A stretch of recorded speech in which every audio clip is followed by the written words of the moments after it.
I'm going to take 2/3 of this mixture, and I'm going to put it on the pan. Maybe 1/3 in. And what I'm going to do, I'm going to just press it down to the pan. If you don't have a baking sheet, or you prefer to use spray or oil it, it's fine too. But it has to be oil, otherwise it's going to stuck to the bottom. It's going to be hard to take it out.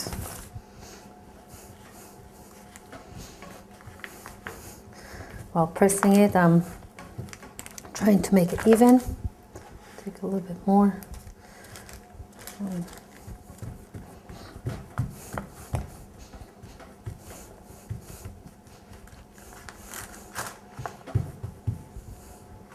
Okay.